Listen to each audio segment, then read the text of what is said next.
Howdy folks, and welcome to Sydney and Tovin's Zenith project.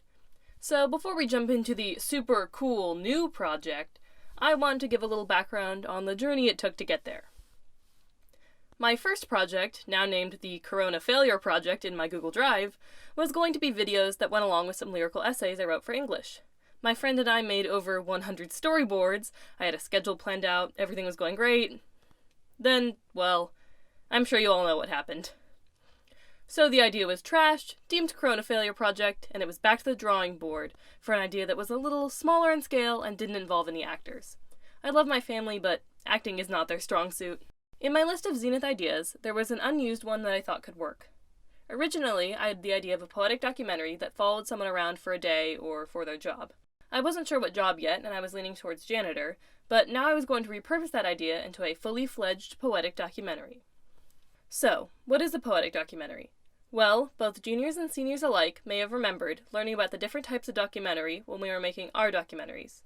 Expository, participatory, observational, what have you. A poetic documentary is one of these types.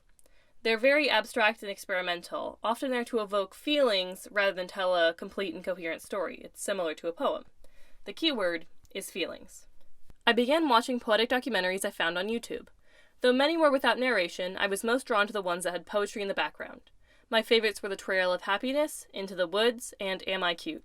That last one made me cry, so extra points.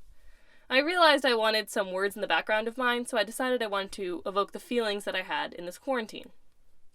After doing some research, I began filming anything and everything. Smash Bros tournaments, puzzles, flowers, making cookies, whatever was happening around my house.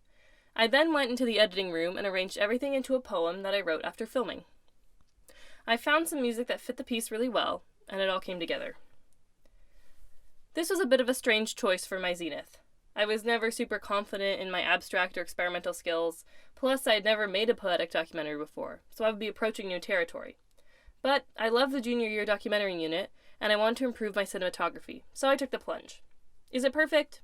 I don't think so, but no film really is.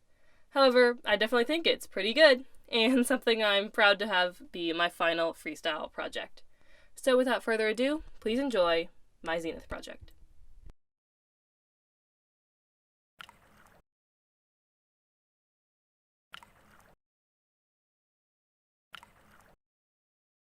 I feel like Noah sometimes.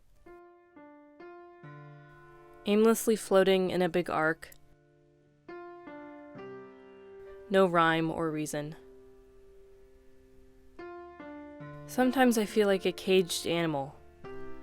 Like there's something out there for me just a few feet away, and I'm stuck behind bars, sitting around aimlessly with shaky hands and work to do that I never really get done, despite having time and days that drag on and on and on. I think it's become an art to be joyful and motivated among this aimless mundanity.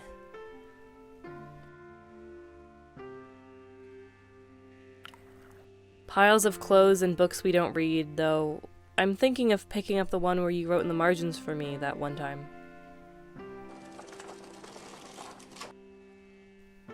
I'm not very metaphorical. I think despite the issues, there are still flowers yet. I like to think people are still smiling and baking and working around their shaky hands.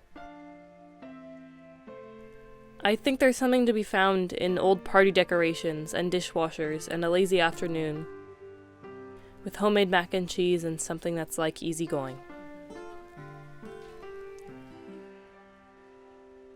I guess it isn't always pretty or easy or quite fitting, quite right. Things that once had meaning don't quite mean anything anymore. Photos of some kind of reality once had. Things I once had and knew without question. They look like some sort of artifacts now. There's a haze to it, living on a reality seen through mirrors. What can I say about it all?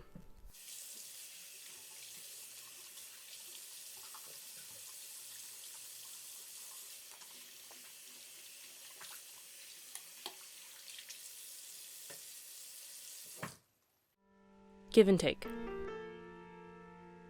Give and take.